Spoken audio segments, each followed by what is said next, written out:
Welcome, and thanks for joining us at the Clive Barker Podcast, the only podcast dedicated to the imagination of Clive Barker. This episode is an annual tradition dating back to our very first episode in 2012. This is 2017 in review.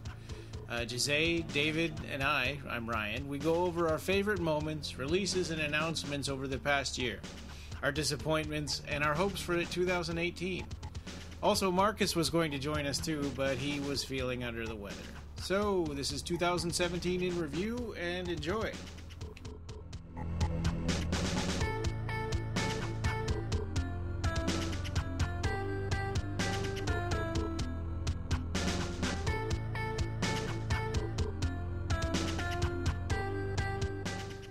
Okay, so this is episode 165, and we're finally getting to 2017 in review, because this is something we've done since our very first episode back in 2012 in January. Yeah, that's right. We're recording this on a Sunday, January 7th, a nice, crispy, cold morning, so I hope everybody's listening to this very snugly at home, and as usual, I am Joe. I'm Ryan. I'm Rob. I'm Dave. And welcome to episode 165, 2017 in review. Yeah. So, and I think we can start maybe from the bottom of our lists, or from the least. I guess I didn't really order mine as the way I would like, but I think who wants to start? I guess I could start. Okay. I didn't order mine. I didn't order mine in order of importance. I just picked 10. Yeah, I just picked 10. We're going to do something like this. It's going to be like our 10 favorite Clive Barker events or releases of 2017, and then 3 things that we were a little disappointed about, and then 3 things that we're anticipating for the future. So how do you want to do this? You want to do one each, or one? One person. We'll start with our favorite things, and let's do one each, and if somebody says something that's on your list, we'll just strike it out, and we can all talk about it. Gotcha. All right. So what I put on my first place was, I guess this is not going to come as a surprise, and I'm thinking you guys all have this as one as well. Yeah. But it was the Cabal Cut Blu-ray. Because it was announced in July, it was released in September 21 in Occupy Midian and the Clive Barker store, and it was amazing. I mean, the deluxe sold out in an hour, the standard edition sold out in a few days, less than a week, and then more standards came out later that year. And there was a little bit of controversy about how the release was handled, but we've talked extensively about that. I'm not going to get into that. It was the other way around. The deluxe sold out in a week, and the standard sold out in a day. Right. Okay. Yeah. The standard sold out in an hour because there were only 50 copies. Right. Yeah. That's right. Good catch there. So that was one of my favorite events of the year. Yeah. That was amazing, and being a part of it, and we got early access to it because it was because we were doing the audio commentary, and also a lot of people don't know this, but this particular version of the Cabal Cut was really mostly the work of one person. And so we saw 3 versions of the Cabal Cut. 3 versions, I think. Yeah, and we caught little errors, and he would go back and re-edit and stuff. And it was kind of nice to sort of be on the ground floor of this thing when it was happening, and it was a secret. Oh, cool! Yeah, so y'all were deeply involved in that project. Well, a little bit, like I said, like Lance said, we caught a few continuity errors. Like there were some shots where, for example, Boone would jump through a window like twice, stuff like that. That we said, hey, maybe you should cut this part out. And it's like, okay, I'll go back and do that. Yeah, and a few other. That's one of those things where when you only have one person working on something, it's hard to see your own errors, and your mind is swimming with this stuff, and it's especially considering the length of the film itself, let alone just the one person going back and editing it. Yeah, and right? he didn't take the last version of the Cabal cut that Russell and Jimmy did. he basically started from scratch because he had all the footage from from the film elements to work with. Yeah. Yeah, he had a bunch of good resolution stuff that he wanted to replace as much as he could the VHS work print footage. So that's a lot of people were saying, "Hey, I already have the Cabal cut. I downloaded it from the internet." I was like, "Nope, this is going to be a little different. It's going to be as good as they can make it." But still, the person who did it, they still used, I think, Russell's Cabal cut as kind of a guideline. But exactly. But they started from scratch. Yeah. So that was good. That was a good release. This was definitely an evolution of Russell's Cabal cut, but to make it, they had to start over. Yeah, and it looks stunning too. Even the VHS stuff that they couldn't quite polish, it still looks awesome, and it's still great to have, especially if you're a completist. I mean, if you're in Occupy Midian, you want that. I was always amazed with every version of the Cabal cut how they got the sound to be so good. I mean, if it was off of a VHS and in some cases, a VHS a VHS camcorder pointed at a movie screen that was playing a VHS, and that was one of the work prints. Yeah, and still the sound elements came out great. Yeah, it was also nice to get Doug's. He finally recorded those last few lines that they didn't get to do for the director's cut. He did for this release of the Cabal cut. One thing that people don't know about that, I don't know, it's probably okay to say this, but he used an iPhone. Doug Bradley used an iPhone to record that stuff. Oh, wow. Wow, that turned out really nice. Yeah, and it came out really good and comparable to what was done in Russell's studio. Yeah. Yeah, I wouldn't have even guessed. Yeah, I wouldn't guess that at all. Of course, Russell's stuff was like trivia. 2012, and so I guess an iPhone now compared to what would have been an iPhone like in 2012 is a lot different. Yeah.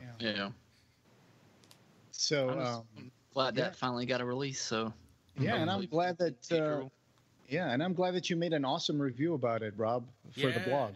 Oh yeah, no problem. It was a good article. It got a lot of traction in other blogs as well. I think it's my preferred cut of the film. It is mine too. I mean, as much as I loved the director's cut, and we got to go to the premiere in Los Angeles and stuff, but and it's that's Clive's preferred cut, but I still like this one. Yeah. It's got a little bit of a grindhouse quality to it in the sense that it cuts away to VHS every once in a while, and some scenes are a little more. There's more grittiness to it, I guess. That's more extended.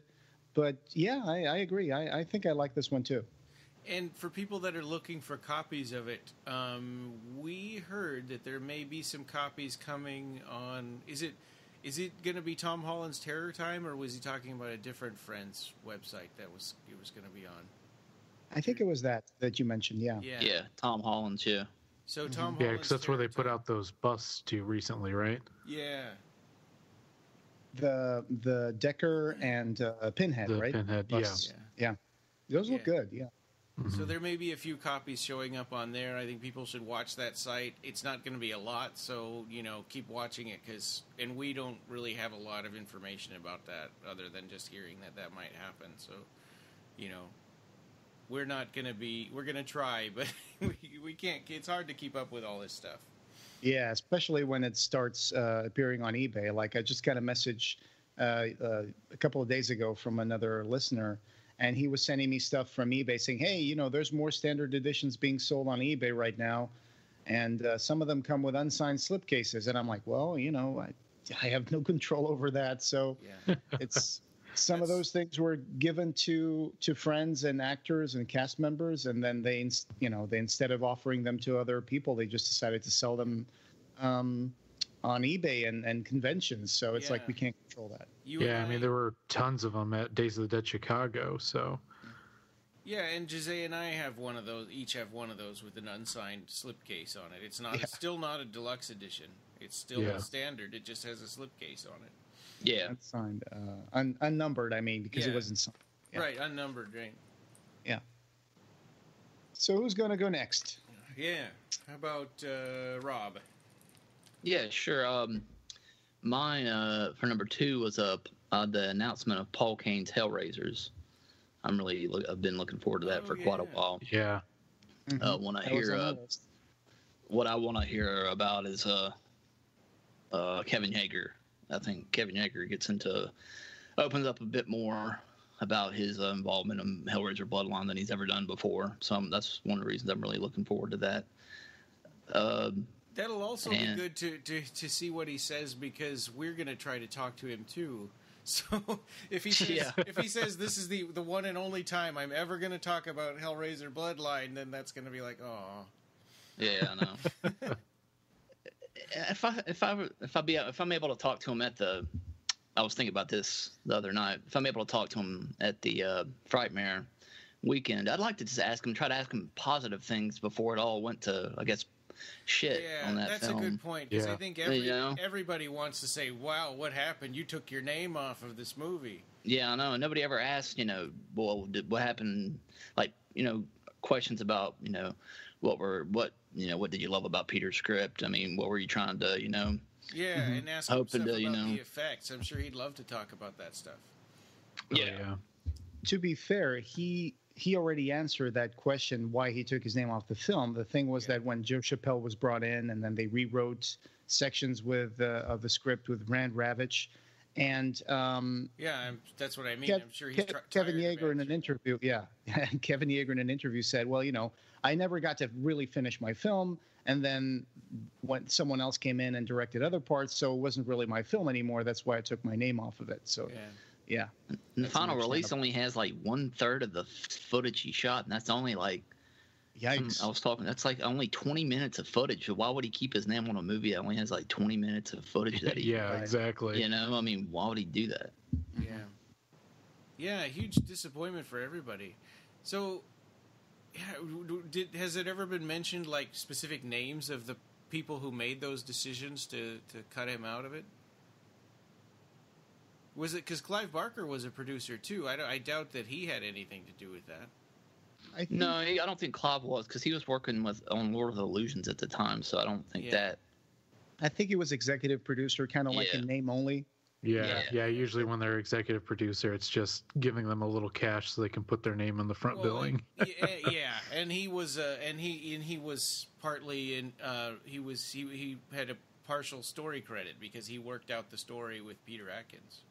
Yeah. A little bit. Yeah. But you should go for fans of Bloodline. I just want to know. Go listen to our interview on with Peter Atkins. He goes into a little bit more too. But that's a book I'm really looking forward to, and hopefully it'll be out. The ebook should be out sometime early next year. What Paul recently told me. I still need to read the Hellraiser and what is that called? The Films and Their Legacy, Hellraiser Films and Their Legacy. Yeah, I got it fairly recently, but I haven't read it yet. So that's he's the biggest. I think he's probably the world's biggest Hellraiser expert. Oh yeah, definitely. and one of the few people that's willing to go into detail about the other sequels that most people don't want to talk about. I agree with that. But I also want to throw the names of Christopher Sellers and Gary Smart to the list. Yeah. Because they worked on Leviathan. Mm-hmm. Right, that's a good point. Yeah. And did a tremendous job with that. Yeah. They did. It's on my list to be mentioned. Yeah, mine too. You want to go next, David? Sure. Yeah. I'll just say, my favorite thing of the year, Clive Barker related, was just going to Days of the Dead Chicago. For the Hellraiser stuff. I mean, it was nice to get to meet Doug Bradley and Barbie Wilde and Simon Bamford, Nicholas Vince and Andrew Robinson, and got them all to sign my puzzle box and do the photo op. But then they also had the panel, which was really good and very funny and nice to see them all, talking together. And it was also nice to see. It was also funny to see Doug Bradley kind of get annoyed with just the general banal questions that they were asking them. And him and Barbie Wilde just kind of took it over and started asking their own questions to the panel themselves. So. Oh, that's great. That's great. Yeah, what kind of questions were they being asked? Just, the general stuff, what was it like sitting in the makeup chair, just kind of your general stuff that you've seen in pretty much every interview that they've done over the last 30 years. So, but it was cool because it ended up leading into Andrew Robinson talking about how he had like a mental breakdown while doing the fitting for his makeup and everything. So it was cool that Barbie Wilde was kind of pressuring him into that and kind of got something new out of the panel. So wow, really? That I didn't know cool. he had. I wonder if that's on YouTube somewhere. Probably. Yeah, probably. Yeah, I'll have to do some digging and find out. That. Yeah, and we can post it on the blog because that sounds really interesting. Yeah, I was going to try and record it myself, but I was already sitting in a seat that I wasn't supposed to, so I wasn't trying to draw any attention. Because I was right in the front row, like right in front of everyone, and you had to leave those seats empty for people that had the special passes. I didn't have it. I just left my jacket zipped up so it looked like I had one. Yeah. Good strategy. Yeah, that was a good idea. Yeah. Did you ever post about your photo? Did you take a photo op with them? Yeah, I did take a photo with all of the. Yeah, they were nice photos. I saw those. Yeah, it was fun. It went incredibly quickly too, because I think we lined up for 5:15. It was done at like 5:30, and they had pushed through 100 people. So wow, amazing. Yeah, I'm jealous. I wish I could have seen that. I'm jealous too because the one I've been to, I think 2 of them where Andrew Robinson was supposed to show up, but he canceled. So I never actually got to meet him because he just didn't show. Yeah, and that was my favorite part. I love Doug Bradley. Hellraiser is the reason why I love horror in general, but it was fun because Andrew Robinson kind of bleeds into a lot of different nerdy territories for me with Hellraiser and Chucky and Star Trek. So I got to kind of chat with him for a little while, and that was fun. Doug Bradley can be kind of surly like that. I remember when I was at New Jersey, in the Monster Mania in New Jersey, everybody wanted to introduce me to Doug Bradley, because they wanted to be like, they wanted to be the one to introduce me, like, I don't know. And I felt bad. I didn't want to say I've met him already.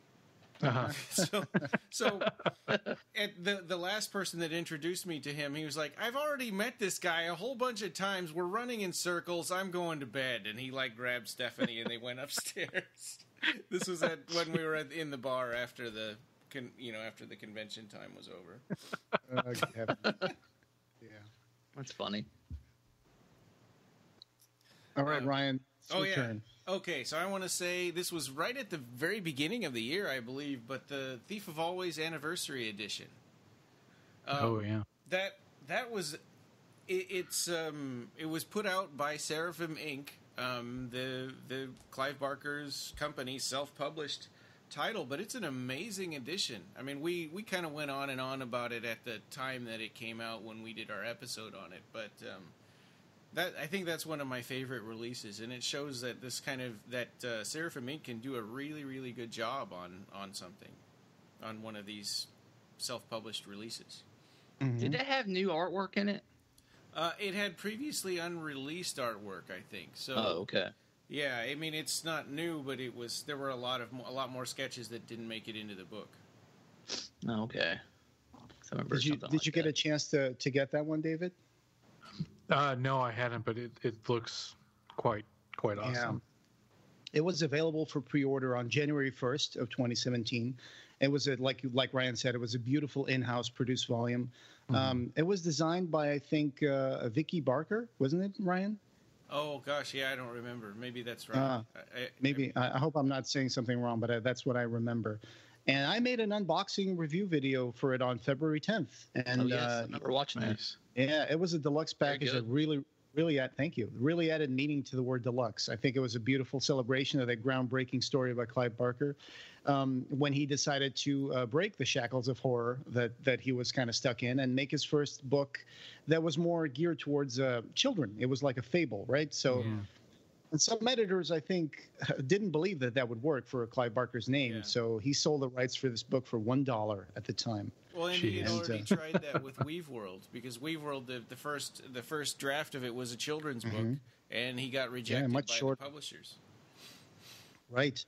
We also talked about the Thief of Always book on episode 71. If you guys want to go back and listen to that, that would be episode 71. Yeah. Do you guys remember that? I wish they would get a movie of that made. But there was a fan trailer that somebody made. Oh yeah, it was that. Remember that? I remember that. That was so good, man. I wish that would somehow. Yeah. I think it was a student film. Yeah, it was. It was a student film. It was pretty. I like that. I wish they could make a whole movie like that, but it would probably take a lot of time for that. Yeah. Yeah. Oh yeah, a lot of money. Yeah, a lot of money, a lot of render time. Yeah. For that stuff to be done. So that's why they only make like a tiny 30-second trailer, because it just takes forever to render those things. Oh yeah. In normal commercial computers. All right, I think Jose, you're next now. Okay, all righty. So another one in my list, since two of them already been scratched out, was The Thief of Always and Cabal Cut. My next one is the Leviathan book. The Leviathan book was an amazing volume, a perfect companion for the Kickstarter documentary three-disc version, if you were lucky enough to get that one, all the 11 hours of material. And like I brought up, it was written by Gary Smart and Christopher Sellers, and it became available for pre-order on May 18th of 2017, with more details about the book coming out before the release in June of that year. Yeah. And I made an unboxing video for this September 23rd after I got it. Mm-hmm. Yeah, David, you have that too, don't you? Yeah, I do. I love it. It's a gorgeous book. It really is. It had so much more that they didn't get a chance to include in the already pretty vastly extensive documentary. Which I thought was going to be insane. Like, how could you not have included everything with that run? Jeez. But it's cool because it's almost like a historical document and a timeline. With just big, beautiful, glossy pictures. Kind of, when I first opened it up, it kind of reminded me of my first experiences reading Fangoria magazine when I was a kid. Mm-hmm. Yeah, it's got great graphic design. It's really, really remarkable. I think it's another essential collectible for any Hellraiser fan, along with the Scarlet Box. I mean, if you have those three things, the Leviathan documentary, the book, and the Scarlet Box, I think you're off to a great start, and you'll know more about this franchise than most of the people out there. Yeah. Those things gave me enough conversation material that I was never bored at Days of the Dead Chicago, even though I was by myself. Right. So is that book still available? Because I didn't realize. I thought maybe it was just a transcribed, of the documentary. I'll have to maybe try to pick that up, or was it they made 1,000 copies, but I don't know how fast it was selling, so I don't know. I haven't seen them post anything about it being sold out yet. I am looking that up right now. Okay. I'm looking it up right now. Let me just see. Customer notice. Let's see. The Leviathan book. Yep, it doesn't say. I guess we'll have to ask Gary Smart or Christopher Sellers about that. But yeah, you're right. I don't know if the 1,000 copies, I don't know if that's sold out yet. I guess we'll find out. It's pretty niche, so maybe there are still more of them out there. And there might be people that, like Rob, that thought that it was just kind of a transcript of the I didn't realize the movie. Because now I want to get it after what David said. Yeah, and it was pretty cheap too. I think it was only like $30 plus shipping. That's a really good deal. Wow. Well, Rob, what was your next one? Mine was the Toll announcement with the positive reviews by Ryan and Jose. Aww. That comes out in February, correct? The final. The book. 27th. Yeah, I think so. That's what we were talking about in the previous episode. Yeah, but I'm really looking forward to that because it's got Kirsty from the book, Hellbound Heart. That's the Kirsty they have in that. That's changed. Yeah, that has changed. That's one of the big changes that Mark Miller did from the advanced reader's copy to the final version. I guess they it's hard to explain, but it's like I think that they went with the changes that Clive did between Hellbound Heart and the Hellraiser movie, and they said that Clive changed his mind, and he wanted to snap that book, that novella, The Toll, to the Hellraiser details. So they changed the Kirsty back to the Kirsty from the Hellraiser movie, and they changed the relationship between her and Rory back to Larry, her father.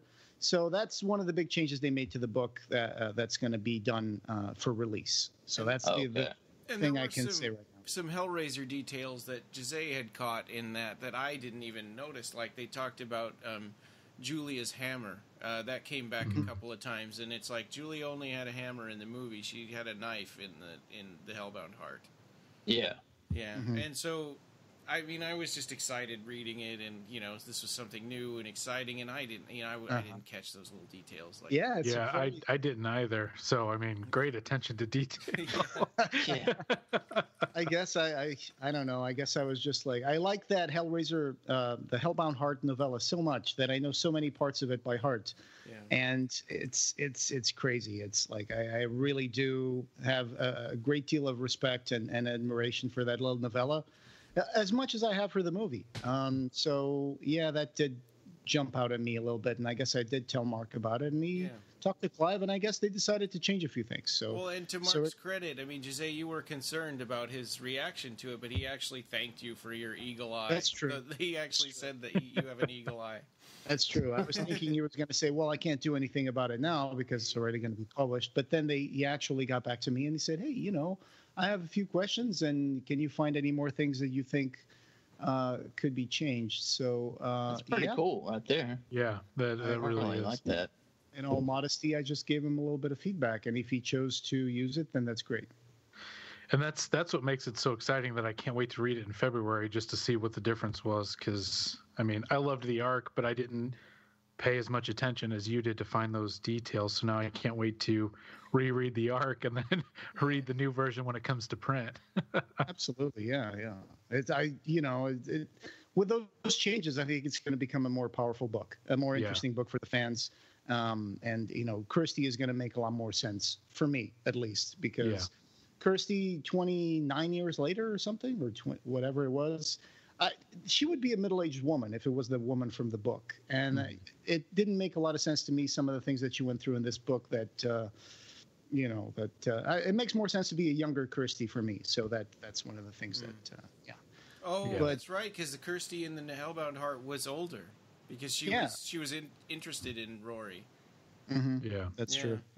It was a love triangle between her, Rory, and Julia. Yeah, although I don't think Rory knew it at the time. Yeah, Rory is kind of oblivious. Yeah. So yeah, that was again one of my honorable mentions was Mark Millar's Next Testament and Hellraiser: The Toll release. So that's another scratch off my list as well. Yeah, right. Same for me as well. Both were fantastic books. I really enjoyed them. All right. I'll have to go back and read the, I guess the advance or the review copy, but I thought I'd wait and read the final book since I knew there was going to be some changes. So I'll see what the changes were when after I read the official release, compare the two. Yeah, it's coming out February 2018. Mark Millar's Hellraiser: The Toll. So stay tuned for that. All right. And David, what was your next one? Let's see. Scratching off a couple that we talked about. Next thing that I have was just overall the 30th anniversary of Hellraiser. Oh, yeah. Just between having the 35mm screenings that they were doing around the world, the various convention appearances, the vinyl soundtrack releases, even though I'm a little bitter on mine, but that's okay. Because Death Waltz has delayed the Lament Configuration box set 3 times now. So now it's supposed to be coming out in January, hopefully. See. But yeah, it's just great to see all of this stuff happening, new posters and just so much stuff going on and so much excitement for Hellraiser. It just felt like a great year to be a Clive Barker fan. Yeah, that was totally on my list as well. That's another one scratched off my list. And, all this stuff like... I think that was on my mental list and I just forgot to write it down. Hellraiser used to be in the Video Nasties list in the UK. Yeah. And from that to being screened at the British Film Institute for the 30th anniversary. I think it was a tremendous testament to how achievement to how much this movie became a cultural for better or worse, it became a part of British culture at the time and cinema culture and cinema history. So I think that was amazing. And, you have like the producer talking at the British Film Institute about Hellraiser and stuff like that. And all the soundtracks that came out, the Scarlet Box being released in the US and all that stuff. That was amazing. It was a total revival of Hellraiser. I guess all the work that guy did throwing a Hellraiser VHS copy on top of that bus stop in England paid off. I remember that. He was desperately trying to make some sort of like a statement, and 30 years later, his work is rewarded. Yeah. And I think I've said this before, but the Weinstein Company totally missed the boat, by not jumping onto the Hellraiser 30th anniversary celebration and just releasing Hellraiser Judgment, last year. They really should have. I think Harvey Weinstein had a lot on his plate. Yeah, he had a lot more on his plate at the time. Jesus Christ. They ran that franchise into the ground. Oh, my God, dude. Yeah. Plus, my friend Travis and I, we've talked about this ad nauseum because we've really disliked Harvey Weinstein for many, many, many years before we even got into doing reviews and all this stuff, because he's a collector of horror rights but hates horror films. Mm-hmm. Oh yeah. So it's hopefully it'll get the rights to Hellraiser will switch hands at some point this year or next year and go to someone that actually not only cares about the property but cares about the genre in general, which would be really nice. Yeah. So and there's a lot of great films that they're still sitting on that still need to be released here in the U.S., like Livid. Which one is that? Livid. It's from the guys that did the film Inside. Oh, okay. Yeah. Yeah, it was their second film. Yeah. So I have my Region B copy, but be nice to have a Region A version. I mean, you remember when Harvey Weinstein wanted to re-edit Snowpiercer before releasing in the U.S.? Yeah. Because they could have like editing rights for like any movie that they chose to distribute in the U.S. So they wanted to recut Snowpiercer and stuff like that. And people were outraged. They were like, how can you even consider doing that? And then they didn't, but they were considering doing it. Wow. So another one of the ways that Harvey Weinstein sometimes interfered with then like the vision of a director. When Wreck came out, that was it still is one of the scariest films I've ever seen in my entire life. And then he sat on the rights to release it here in the U.S. until they got their remake out there for a couple of years. That was a disappointment, and then eventually released it here. Oh. Yeah, there you go. So, he's just He was just a power-hungry bully. Yep. Yeah, that's all that it was. He's just a person. Like you said, David, I hope that this year or whenever that Hellraiser property will become under someone else's wing, and they can do a better job than the Weinstein Company and Miramax has been doing with it. So well, Judgment is being put out by Lionsgate, so maybe Lionsgate could pick up the rights. So that would be nice. Or maybe they already have. I don't know. Yeah. I'm gonna guess that they probably just have distribution rights. You're probably kind of like 20th Century Fox distributed, right? They were the ones who originally distributed Nightbreed, and it was weird learning all of these players that were involved. Like there's Warner Brothers and 20th Century Fox, and of course Morgan Creek, all were involved with Nightbreed. Yeah. Yes, Fox distributed the theatrical release, and then Warner started distributing the home video release, which was terrible. They did a terrible job with that. They had a very bare bones DVD. So, anyway. All right. Did it even have a trailer on that DVD, or was it? It had a trailer, and it had trivia about Clive Barker that was wrong. Like it said that he directed Candyman. Oh, jeez. All right, so this was a year of Hellraiser. So happy birthday, Hellraiser! Happy 30th. Yeah. I mean, I never would have expected that it would have had so much. There would be so much to this, Hellraiser anniversary that they even were doing screenings all over England. Yeah. Cool. And I think, is it my turn now? I think so. Yeah. So I want to say, keeping with Hellraiser, I want to talk about the Hellraiser Anthology. I guess Volume 1 technically came out at the end of 2016, but Volume 2 came out October, just a couple of months ago. That's a great another Seraphim Inc. Self-published title, and I hope that it continues on. I know with the one of the key people that was involved in it isn't at Seraphim anymore, but I hope that they keep it going and that they find a way to distribute. Yeah, those stories are so good. Like I just want it to be an every year thing. Yeah. Well, I got those, and I just had originally bought the paperback for the Volume 1, but then they were nice enough or kind enough. They sent me a hardcover of Volume 2 with it for free. I thought that was very nice of them to do that. Yeah. So I wanted to say thank you to Seraphim for doing that. Yeah, I haven't read them yet, so I mean, I have to let y'all talk about the actual material, the stories, but I'm sure the artwork looks phenomenal. Yeah, they're really good. I mean, a lot of them are just kind of like one page, a one-page piece of art with like a little story written on top of it. I think the anthology format really works very well for Hellraiser stories, like they did with the Marvel Epic comics back in the 90s. And it was great. It was great to see more. That might have been one of the few releases, if not the only one, that contained work by Clive Barker that was released in 2017. Yeah. Right? Yeah. With the story that was published in it? Oh, yeah. You mean that was something new by Clive Barker? Mm-hmm. Yeah. She did the illustrations for The Ancient One and Nicholas Vince's Prayers of Desire. Yeah.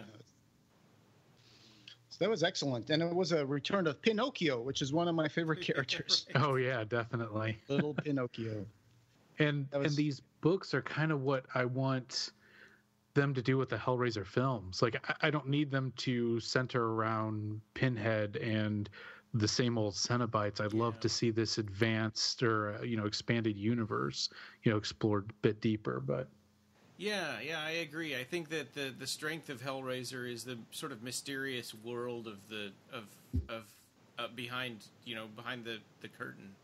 Yeah, instead of Life's Kingdom. Yeah, instead of making it a slasher series with Hellraiser as the Freddy Krueger or whatever, and that's what it's turned into. Mm-hmm. Yeah. So that's another one scratched off my list. Hellraiser Anthology Volume 2 release. All right. Yeah, me too.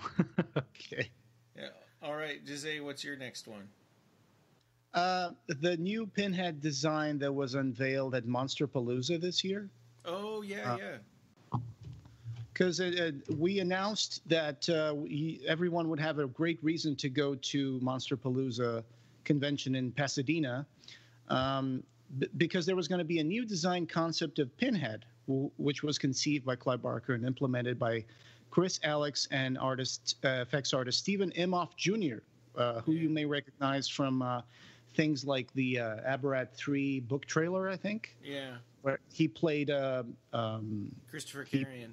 Christopher Carrion, that's right, yeah. And they worked on what, Ryan, you described him as a bald-headed friend of the show and Occupy Midian soldier, Christian Francis. Yeah.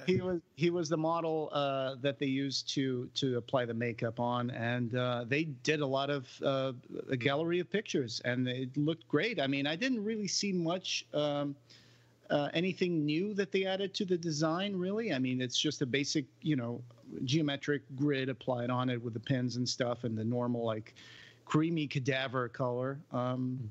But it was still great to see, like, a new design for Pinhead, and Pinhead incarnating another vessel to show the fans another version of himself. So that was really, really cool. And they did that. They did that in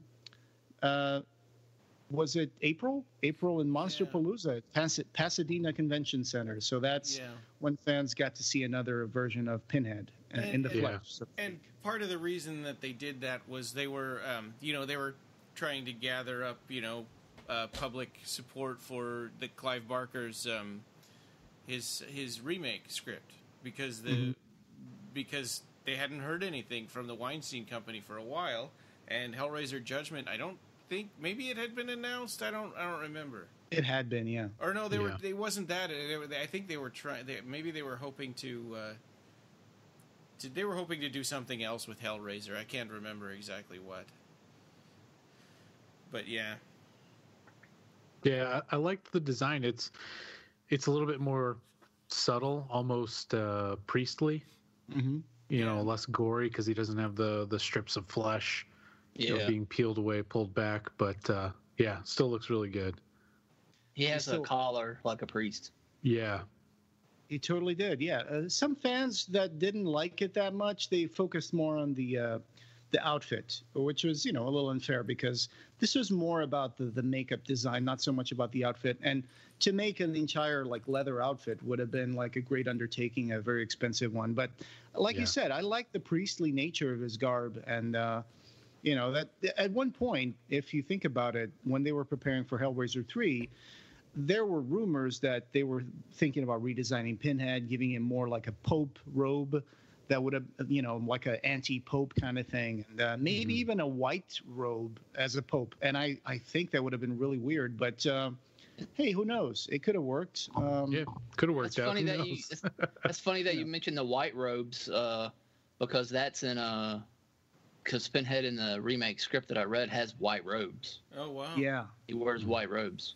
Yeah, and when Gary Tunnicliffe did Project Angel, redesigning an icon, he made that design for Pinhead, which was a little more on the messy side. It was like all the slash across his face. And I think he reused that for Hellraiser Judgment for the, what's his name? The accountant? Not the accountant. Yeah, you're right. Yeah. It's a bit over the top. It's kind of like this is supposed to be scary versus the subtle nature of something that's so clinically designed. True, very true. But Kirsty Pinhead in the Boom comics also had white robes. Yeah, she did. And Lord of Illusions had white robes as well. Yeah. So those are all great designs, and it's not. The white robe is not really. I mean, Pinhead doesn't have to be all clad in black all the time. I guess it would be interesting to see another take on that. But yeah, I really liked this new design. It didn't really go outside of the box that much, but it was like you said, it was a way to on the year of Hellraiser's 30th anniversary. It was a way to show the fans that Clive Barker still has some ideas about Hellraiser. And here's Pinhead in the flesh again for all you fans to interact with at Monsterpalooza. So that was fun. Of course, it was also a way to promote Hellraiser Anthology Volume 2. Well, and let's see where Hellraiser lands. After the Weinstein Company stuff shakes out. Yeah. That'll be really interesting to find out. Hopefully in a better place. It can't be worse, right? I mean, who could do it's got nowhere to go but up. Who could do a worse job with Hellraiser than what the Weinstein Company did with it? Yeah. Maybe Tom Rothman. I don't trust Tom Rothman. Just hope Tom Rothman doesn't. Who is that? He's he was the head of 20th Century Fox, and now he's the head of Sony, and he just completely butchered. You never know. They could always give it to Platinum Dunes. Oh yeah, that's a good point. That's a place you really wouldn't want us to go to either. Yeah, that could be pretty brutal. An action-packed Hellraiser movie. Yeah, PG-13. Yeah. Oh God, we're laughing now, but if that happened, we'll be so mad. Yeah, we would be really mad. You might end up seeing Melissa McCarthy firing a proton pack at Pinhead at some point. God, whilst hanging on the back of a car. Yeah. I still haven't seen that Ghostbusters. Yeah. Well, I haven't either. That Ghostbusters actually is not that bad, to be honest with you guys. I actually thought it was pretty fun. Oh, really? Yeah, I didn't mind it. So check it out if y'all still wondering if they're going to make. still wondering if they're going to make that Slimer CGI movie that they were planning on doing. I think that's out of the table now. But since that movie bombed, it probably is not going to happen. Okay. And so Rob, what was your next one? The Clive Barker play script series. That was yes. Yeah, that was on my list too. Yeah. I just got The Magician, but I'm gonna pick up the next two that were recently announced: Crazy Face and what was the other one? Hunter in the Snow. Hunter in the Snow. Hunter in the Snow. Yeah, I'm gonna pick both those up because haven't read those. Phil and Sarah first announced these play scripts in 2015, so I had put it on the website like they're coming soon in 2016. They'll be here.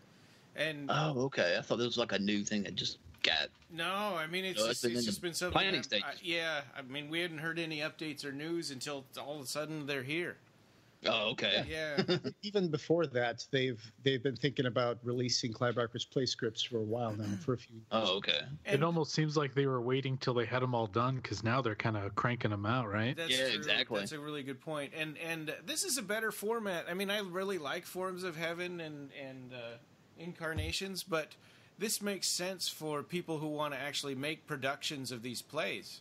Yeah. That they don't have to buy an anthology of plays to do one production. They could just buy that one for like $15.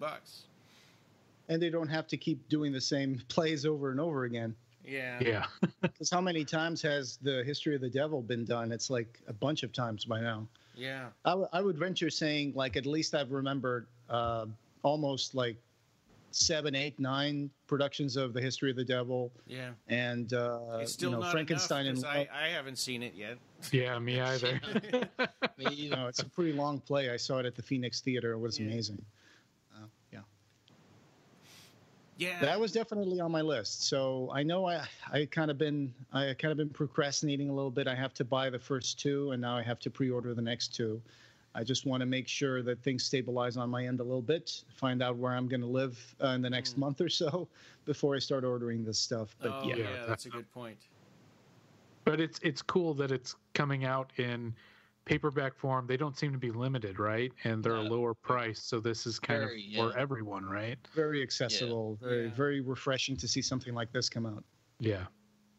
Yeah, and it also kind of makes me wonder if they, their store, the Clive Barker Archive, is, really capable of selling things. So hopefully the real Clive Barker store will move over there, or they'll take on at least the web portion of the transactions.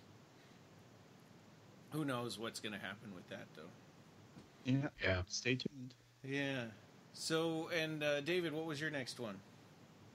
Next thing I have is kind of, I guess this will kind of go in with the Monster Palooza, but I was also really excited about the Pinhead Experience. Oh, that yes. Doug Bradley did at Mad Monster in Arizona back in May, where he went in full makeup and was in character, and you could have up to 2 or 4 people go into this environment and interact with Pinhead and everything. Just seemed like such an amazing thing to have for fans. Yeah, that was great. It was a little on the costly side, but I saw so many pictures of people who went there and did it, and it looked great. And I think Tom Savini designed the makeup for Pinhead. Yeah, and he was in full costume. Nice. And he was smiling, which is nice. I haven't seen Tom Savini smile in a long time. Because every convention I go to, he's never smiling. Oh, right. So he's I wonder if he's going to do something like that in Texas Frightmare Weekend. It would be cool, but I don't know. They just did that one session that was, I think, just on like that Saturday. It's right. He didn't announce anything like that, so well, but it's still early for that convention. But I wonder, it's going to depend on how much of a pain it was it worth it financially, and but hopefully he does, because I'm so sad that I missed out on that. That would have been really cool. Yeah, that was a cool idea. That's really cool. I'm looking at some pictures, and it's really cool seeing him in the costume again. I totally forgot about that. Yeah, he looks good. He does. You know, the one and only Pinhead. He even released some teaser trailers of himself getting a face cast done by Tom Savini and stuff. Yeah. So, yeah. And Tom Savini's still got it too. He can still make really great effects. Yeah.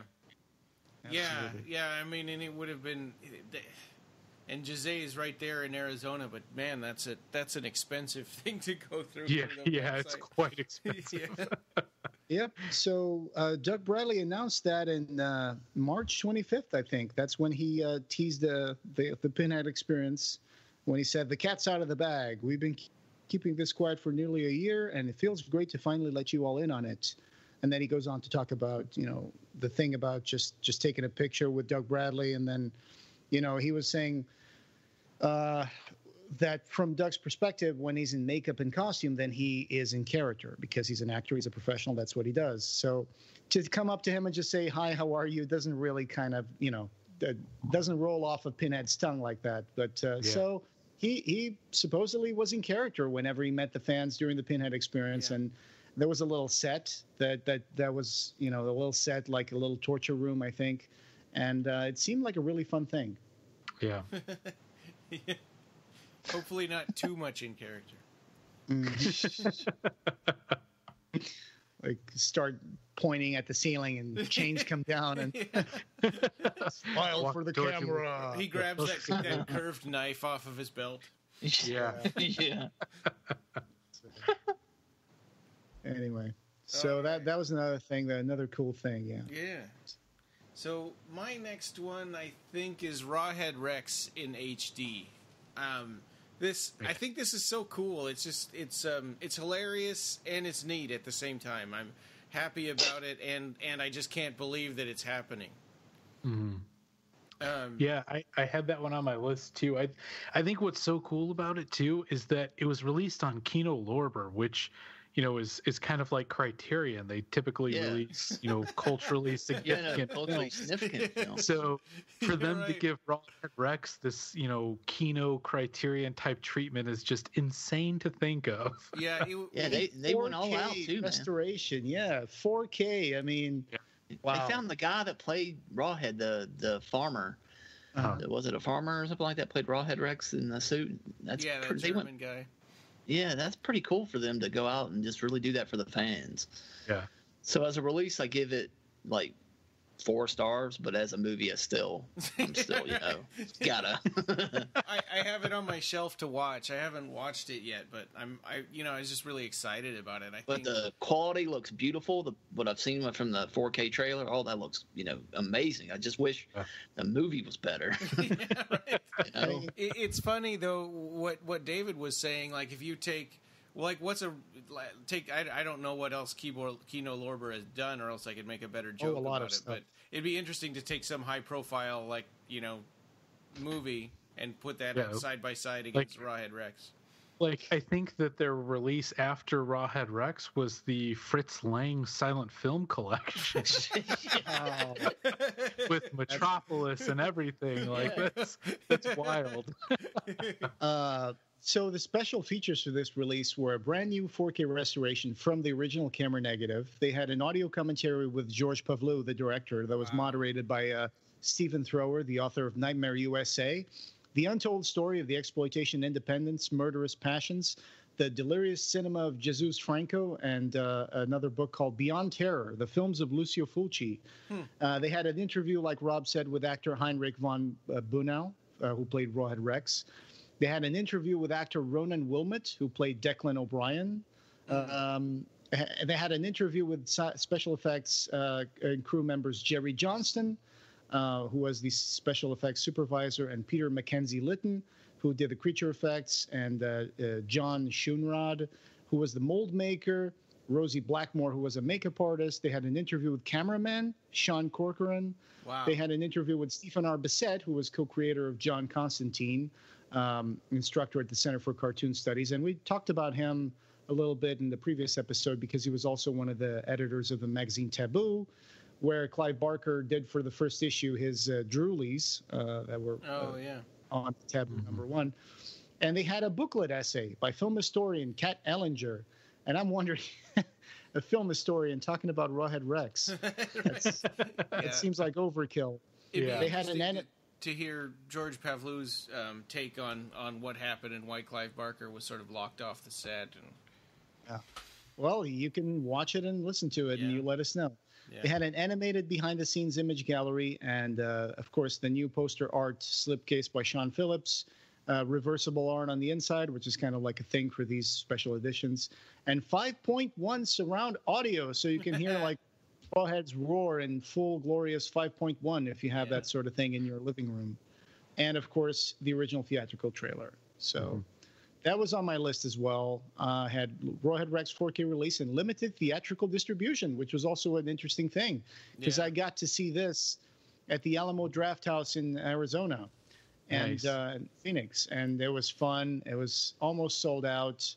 People were just, having the time of their lives, and there was some laughing here and there, but it was great. I mean, it was a real good quality print, and I actually thought after I actually read the script that Clive Barker did, because we were given a copy of the script from Seraphin, I found out that there was kind of a myth behind this movie that said that they really rewrote most of the script by Clive Barker, and it was like terrible. And ever since I watched the movie, I was like, but most of the beats from the story are there, and it's like some are really just lifted right off the dialogue from the short story. And then I read the script, and I was like, well, like almost 90% of it is still there. It's like they just moved a few scenes around, and that was it, and rewrote a few lines, but very, very little was changed from the script. It was mostly like the order of the sequences of the scenes and all that they changed a few beats here and there. But I think it gets conflated with the transmutations, where they really did rewrite his script. He said they used only like 7 lines of his original script for that movie.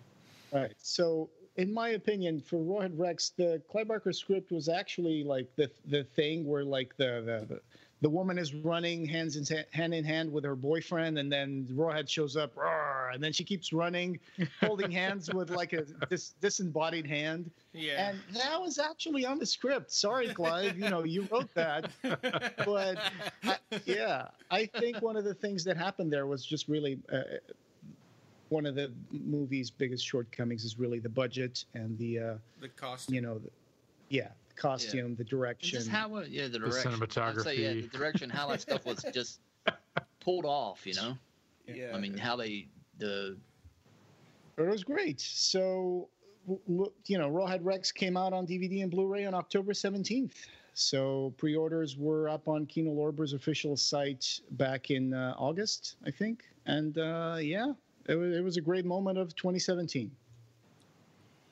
Yeah. All right. So, and Jose, what's your next one? Oh, we did an episode called The Great Unknown, Harry Damour's first adventure. So I have that as one of my favorite moments of 2017 because I really enjoyed that script. It was wild. It was crazy. It was a little over the top, but it involved Harry Damour, and I had a lot of fun doing it with you. Yeah, and there was like a hotel full of gangsters battling with monsters and stuff. Yeah, it was crazy. It was episode number 137. Yeah. And lucky enough I spotted The Great Unknown script being sold on eBay, and then I told one of our friends of the podcast, and he was like, "Oh, I think I'm going to buy that script." And so that was David Anderson. Yeah. I didn't know if you wanted his name said, but yeah, that was David, and he bought the script, and then he read it. He was like, "Oh, this is wild, this is crazy," and then he was kind enough to send us a scanned copy of it, and then so yeah, it was great. We got to read about it. It was a May 1988 unproduced script written by Clive Barker. There was a short history about this script, which was Clive Barker got really upset because one point, I think in the 90s, early 90s, there was a reporter for a magazine called Fantasia with a Z, and he visited Clive Barker's studio, and they gave him the script to leaf through. And then was it instead Andy Mangold or something like that? Andy Mangold, yeah. Andy Mangle, and instead of just teasing about her, making an article talking about what could be upcoming, he actually spoiled the script beat by beat in his article, and he wrote exactly everything that happened and all that stuff. Trashed and all it too, didn't he? A little bit, yeah. He trashed Clive Barker and his change of what he considered a change of direction away from horror and into like science fiction and fantastique. Like he was trashing The Great and Secret Show and stuff like that, and I was like, oh my god, this is terrible. Yeah. And Clive Barker was furious, and then of course the script was completely spoiled. So, the script was never produced. I'm not going to say the blame is entirely on that, but it was kind of a wild script, really. But very interesting thing to read, and if this had been made into a movie, it would have been one heck of a '90s film, I guess. Yeah, I would have loved to see that. Mm-hmm. So that was fun. That was a great moment for me. Episode 137, The Great Unknown. I think was like in 85 or 87, something like that came out. 1988. 88. Okay, yeah. So it might have that might have happened instead of Nightbreed. He was gonna do that script, The Great Unknown, after Hellraiser. That was originally going to be what he was going to do. Right. That was I guess after that, that person that wrote for that magazine spoiled the whole thing. It kind of, canned that project. I don't know. Yeah, that's too bad. Because I was reading I don't know if y'all have read the what's the book that comes in the Scarlet Box? I keep forgetting the name of it. Oh, the Damnation Games. Peter Atkins was going to direct Nightbreed at one point. Oh, yeah. Isn't that something? Oh, that would have been crazy. Yeah. Because Peter Atkins never directed a movie, right? He never had directed one. Right. That would have been something to see, I guess, to test his skills and see what sort of vision he would have added to it. Well, and Clive Barker had never directed a movie either until Hellraiser. So, and that came out great. Yep, that was wonderful. Yeah. And Rob, what was your next one? Mine is the Hellraiser Bloodline commentary we did. I thought that was a lot of fun, getting together and talking about that. Yeah. There was a lot of great trivia, a lot of great trivia by Jose, and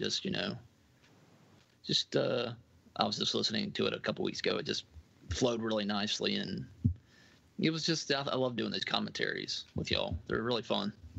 They are pretty fun. They make the movie go by really quickly, and that's another one of those cool things that we did. Like this year, we did how many commentaries? Let me check. We did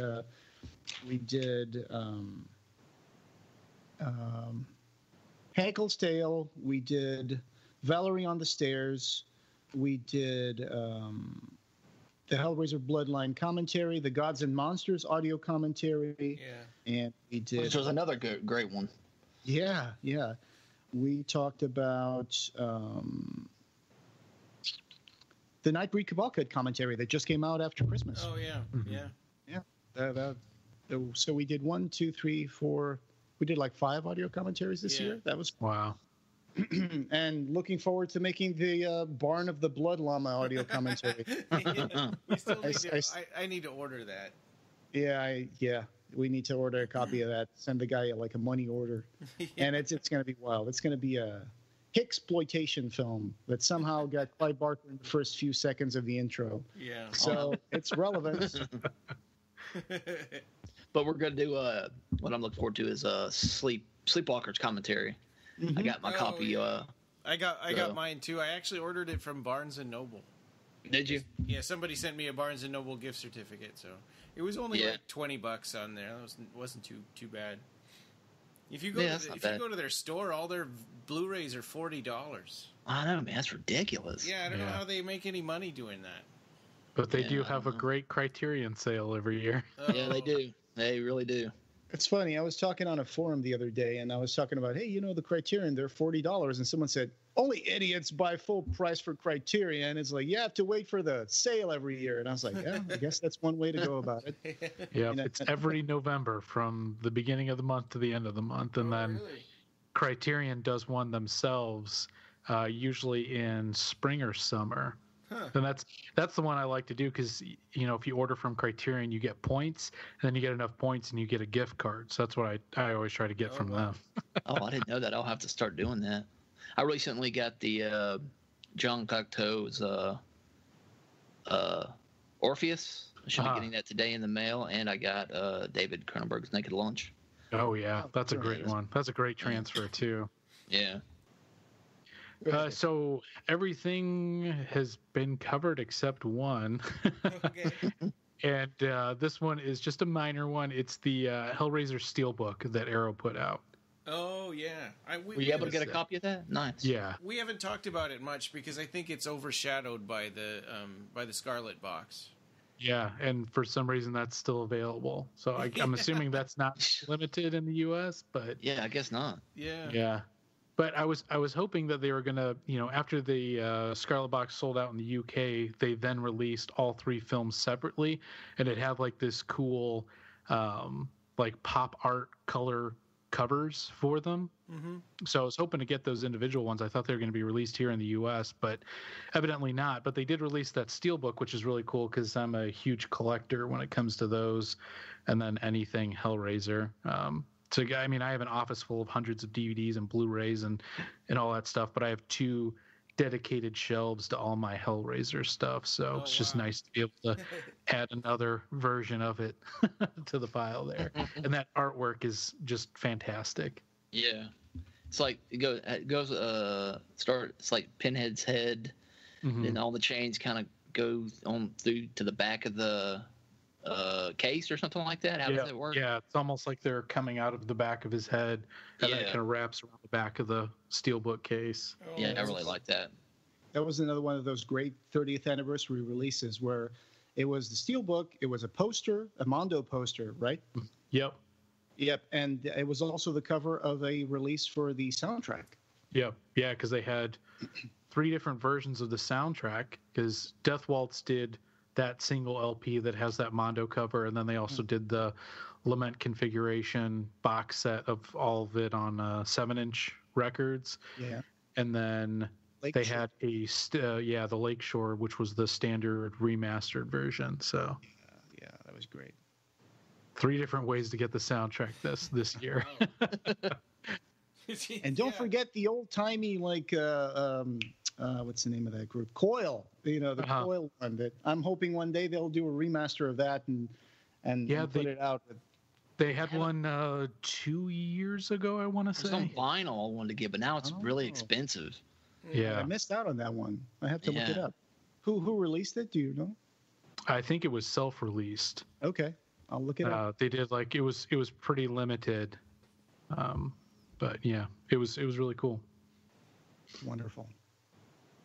Well, I guess I'm next. No, There's one I'm more. Next. Okay, there you go. Sorry. I keep trying to jump the shark. Yeah. Yeah, so I would say probably my next one would be the whole series that you and I did on Clive Barker's A to Z of horror. Yeah. It was neat to be able to, I mean, we're so niche and we spend so much time talking about Clive Barker. It was neat for Clive Barker to give us a way to talk about other stuff, besides Clive Barker. And I admit that I'm not an expert on any of these things, so I got to learn, a lot about other types of movies and things like that. I'm a little myopic myself. I mean, How many parts was that series? It was like we were doing it alongside the Duels of Blood Volume 2. I think like we did 6 episodes on it, maybe 6, right? Yeah, I think it was 6 or 7. But one of the funny things that came out of that A through Z and A through Z of horror was that we ended up making. I'm not sure if it was episode. What was it? It was called the No Clive Barker Podcast. Yeah. That was the other fun part about it, was we got to talk about the other stuff that we're interested in besides Clive Barker. It was episode 139, the No Clive Barker Podcast. I have no idea if people shut us off when they started listening to that. And you said it was an Easter episode, I think. Yeah. In your blog post, you start with "Happy Easter, Vern." Yeah, right. Yeah, because you're a big fan of the Ernest films. Yeah. Yes, we talked about, for me, and Godzilla and Sega. Yep, a lot of stuff like that, and that was fun. If you want to know more about who we are and what we like, go listen to episode 131, the No Clive Barker Podcast. Yeah. But that A through Z of horror was really exciting to make because, like you said, we were talking about Dracula, we were talking about Frankenstein, we were talking about writers that Clive Barker admires, artists, and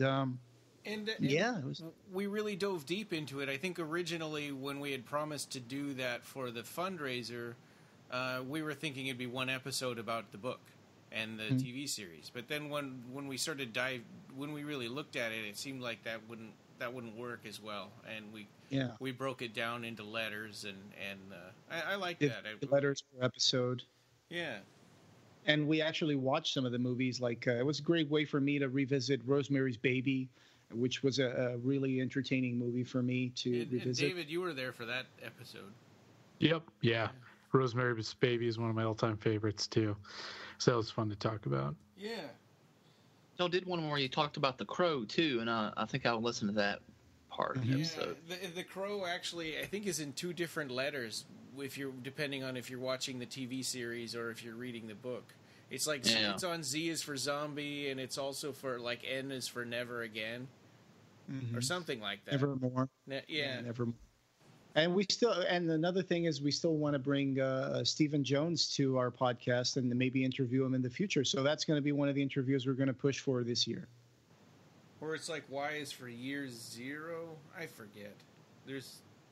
That's right. We were talking about why is the Crow a post-apocalyptic story. Yeah. So, okay, now finally my turn. I want to talk about another one in my list was Fiddle Black's release of The Last Illusion. So Fiddle Black released another volume. They had done the Cabal and other annotations, and it was limited to 300 copies and with the same quality that they showed us with the Cabal and other annotations. The Last Illusion was chock full of extra content and included essays by Chris Angel, Phil and Sarah Stokes, Peter H. Gilmore, who was the high priest of the Church of Satan, Lucian Greaves, a self-proclaimed social activist and spokesman, co-founder of the Satanic Temple, and Lord of Illusion special effects artist Alan McFarland. I just think it was kind of a missed opportunity in the middle to include 17 pages of the same Crawley photo over and over in the middle of the book instead of including more Clive Barker art from his designs and sketch works for this movie. Yeah. I didn't get that. But the book was interesting. It's just that it seems like at some point, and I don't want to be unfair in saying this, but it seems that Fiddle Black acts a little bit sometimes like the propaganda arm for the Satanic Temple or the Church of Satan, because they've always asked that. It seems like maybe they were promoting that kind of, They always include these essays, which are in some sense marginally connected to the. I mean, for Cabal, I get it because there was Baphomet, and they talked about Baphomet and the satanic origins of the name Baphomet and all that, But some of these essays had me scratching my head at some point because I was like, what does this have to do with, the Cabal or what does this have to do with The Last Illusion? But ultimately, I guess the short story, The Last Illusion, does involve demons and Satan and a kind of a hierarchy of hell. So, yeah. But like I said, there's those 17 to 18 pages in the middle of the book that just have the same picture of Aleister Crowley over and over, slightly off center, and just like the picture is trying to leave the book or something, and every little page has the picture skewed in a little more in it, until there's only like the edge of the picture, and I'm like, you guys could have included some Clive Barker sketches in here. That would have made more sense for me. But again, Fiddle Black, great stuff, great typography, great book, 300 copies. Really accessible price. I think it was $40, so I really enjoyed that. I love that book too, and I felt the same way about it. I thought that if they could just have more people that were familiar with the short story or the movie, and fewer Satanic Temple people. Yeah, but Phil and Sarah Stokes' essay was really interesting because they talked a lot about Harry D'Amour, and all of his literary appearances, and kind of like the backstory of how Clive evolved this character over every single story that he wrote about him. So that was very interesting to read. And actually, that when we were doing the episode about that, that's when you discovered on eBay that script. Mm-hmm. That's true. Yeah, that's true. It was around that time. It was when we were right when we'd finished recording the episode. Yep. So we announced Fiddle Black: The Last Illusion in November 3rd of 2016. That it was going to come out, and we covered it on episode 130 after its release in January 22nd of 2017. So just barely in 2017. Mm-hmm. And Rob, did you have any more, or have you run through all of yours? I had a few more. We did a Pat Skipper interview. He played Carducci in Hellraiser Bloodline. Yeah. That was pretty fun. Yeah, a written blog interview, right? Yeah, written blog interview. I asked everybody out of the cast of Bloodline for just a short interview, and he was the only one that got in touch with me. So I thought that was really nice of him. Yeah. That is cool. I asked him one of the questions. I asked him, what were your thoughts on the final film? And he said, I liked watching it, but perhaps for the wrong reasons. I saw it at the enormous Chinese theater on Hollywood Boulevard. I think there were about 12 people in the whole place, which was good because I laughed a lot. It was such a giant mess. It really made no sense at all to me, and yet I couldn't take my eyes off of it. So much money went into it, and so many talented people worked on it, and yet we came up with this thing. I thought there were several fine performances in the movie and actually found myself tolerable enough, but I think it could have been and should have been so much better, which I agree with on that. Yeah. I think Valentina Vargas did a really good job as Angelique. I think from the work I've seen her do, and a lot of it's just dramatic, but that's one of the roles that stands out the more for me in her career. And Pinhead, I think, is done well in this. I didn't like what they had done with him in Hellraiser 3, but I thought they brought him back again and kind of made him more the Hellraiser 1 and 2 Pinhead that we knew. Yeah, they gave him an arc. They said, this is Pinhead, and now this is the future. This is where he's going to die, and this is going to be the end of the series. And it's like, nope. You're still going to have to go up to number 10, even though it's with Doug's an asterisk, not there. right? Because if it happens so far in like 100 years in the future, then a lot of stuff can happen in between. But at some point, I honestly think they were really thinking about making this one the last Hellraiser movie. Yeah. But then, of course, that's not what happens with franchises in the 90s. They just keep going and going. That's just how it goes. If they're making money. Making money, yeah. Yeah. And they only really finished Hellraiser 4 because they had plans. 5 and 6. They had plans for that, so they were like, "Well, let's keep the cash cow going." Yeah, thinking ahead. It was such a disappointment when Hellraiser Inferno came out, because it's like, oh god, this is a direct-to-DVD, video. I have to go rent this. I can't even go see it in the theater. And at the time, that was a huge. That was a weird feeling going to rent a Hellraiser movie at the Blockbuster. It was like right there on the shelf with those direct-to-video movies where they try to trick you into thinking it's something else, like Transmorphers, or there was a Jurassic Park ripoff that was called like The Lost World. The Asylum movies. Yeah, and so it was right there with those, and it's like, do I really want to watch this? And it was such a huge disappointment. I still like it. That's where I draw the line. I close it out for Hellraiser after Hellraiser 4. It's like then 5, 6, 7, 8, 9. I really just don't really care about those anymore. I just still close it here because there's still a connection for me because Peter Atkins wrote the script, and even though it's a flawed movie, and I still like it because of Peter Atkins and because of Clive Barker being connected to it. And then after that, it's like, okay. Then number 5 came out, and it was like, oh, this is terrible. Yeah. And that's when they started just grabbing some script and putting Pinhead in there and just making a Hellraiser movie. So So Pat Skipper, he's the one who gets his head cut off by Angelique in the mirror. Yeah, he probably has one of the better deaths in the movie. He talks about. Actually, that's a question I asked him about.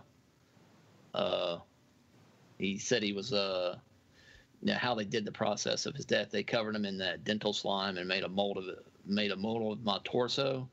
he said the stuff is very cold and nasty. Fortunately, I didn't have to have my head covered with it, as some did. The death worked well, I thought.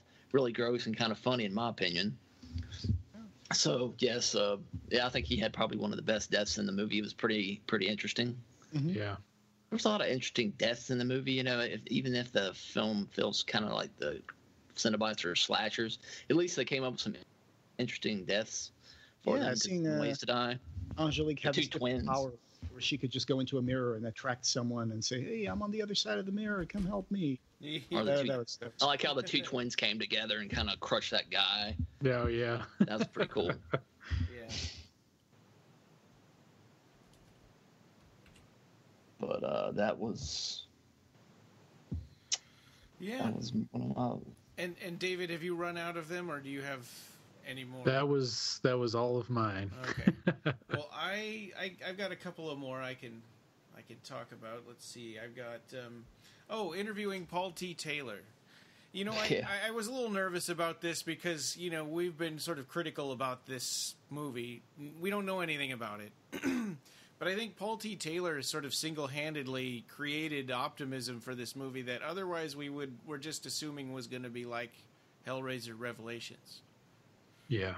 Yeah. Mm-hmm. So I thought that interview went really well, and he was a nice guy, and his enthusiasm is infectious. I think so, yes, too. it is.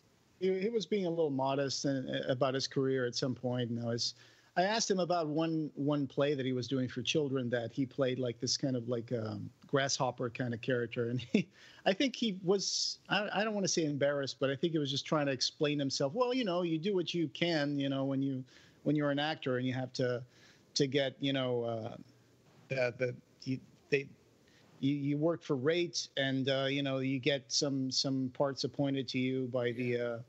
So, you know, that was an interesting. We try to be fair about it. We try not to trash it too much, but we try to give him a chance. And I still think that he's very excited about this, and it's kind of contagious. And he's probably, like you said, one of the only people who is really putting out a lot of hype for this movie and excitement. So well, and there was every chance that this movie was never going to come out after what's going on with the Weinstein Company. So it was kind of a relief to see that it's got a release date in February. Yep, that's true. So that was also on my honorable mention list. And can I go ahead and give my last one? Yeah. Okay. So my last one was February 16. Nightbreed turned 27 years old. Oh, yeah. And I made this blog article that was kind of longish, and it said, Nightbreed is 27, a recap of how we got here. And it was kind of like my little tribute to Occupy Midian and all the work that was done over it over the years between 2012 and 2017. And I kind of made this long blog post talking about Nightbreed, what I thought about the movie, what I thought about the cast, what I thought about you know, the elements of tragedy that are present in Nightbreed. And I kind of really went on a deep dive on this one. You know, it's a great article. Yeah. I talked about Nightbreed, the making of the film, the book. You know, I linked a lot to Revelations pages about, you know, historical record of everything that happened when they found the tapes and all that. And I did a lot of stuff. I went back on Twitter and I looked up a bunch of like important tweets from 2009. That wasn't easy to find, by the way. I had to really go back to like the Revelations Twitter and discover how do you search for a particular tweet on Twitter. There's actually a way to do it. There's a Twitter search engine, and I kind of used that. Oh, wow. And talked about a lot of hard work into it. Yeah. I did it all in one night. You did? I didn't go. Wow. Yeah, I didn't go to sleep. Jeez. I did not go to sleep that night. I was just in the throes of this kind of feverish thing. I was like, well, Nightbreed is going to turn 27. I want to do something about it. I'm going to start writing. And I just kept on writing. And then, so the announcement that Clive Barker did, the magazine covers that came out from like Rue Morgue, Empire, Fangoria, and winning a Saturn Award for the movie. And now it's out of date because now it doesn't have the Cabal cut Blu-ray. It doesn't have stuff about our commentary track. But, you know, Rob, your article about the review of the Cabal cut should probably be linked at the bottom of this now. But yeah, that was another big moment for me. I think a lot of people at Occupy May didn't really like this. I got feedback from Mark Miller. I got feedback from Russell Charrington and Michael Plumides and all that stuff. And they really liked the article. They were really honored that, I made this article, and they thought I did a good job explaining it. So that was one of the highlights of 2017. That was the kind of article I really wish I could make more of more often. Yeah, it's hard to find the time and the subject matter. So quickly, So quickly to just recap, my top 10 was the Cabal cuts. Number 1, number 2, the Thief of Always Anniversary Edition. Number 3 was the Leviathan book. Number 4 was Fiddle Black's The Last Illusion. Number 5 was the Clive Barker play scripts. Number 6, Hellraiser 30th Anniversary Celebrations. Number 7, Hellraiser Anthology Volume 2 release. Number 8, new Pinhead design unveiled at Monsterpalooza. Number 9 was The Great Unknown Episode. And number 10 was Nightbreed is 27, a recap of how we got here. So for me, I do have a few more, but really they're not things that there's going to be a lot of discussion about, so I'll just say what my last ones were. And I wrote 12 even instead of 10. So, you cheated. I know. So I had number 1 was Thief of Always Anniversary Edition. Number 2 was Fundraiser 4, which I skipped over because, there's not a lot to talk about with that. Number 3 was Nightbreed, the Cabal cut. Number 4 was the A to Z of horror episodes. Number 4 was the... number 3 was Nightbreed, the Cabal cut. Number 4 was A to Z of horror. Number 5 was Rawhead Rex in HD. Number 6 was the Hellraiser Anthology Volume 2. Number 7 was Gods and Monsters audio commentary, which we kind of touched on. So I struck it out. Number 8 was our Paul Taylor interview. Number 9 was our app for the podcast, our mobile app. Yeah.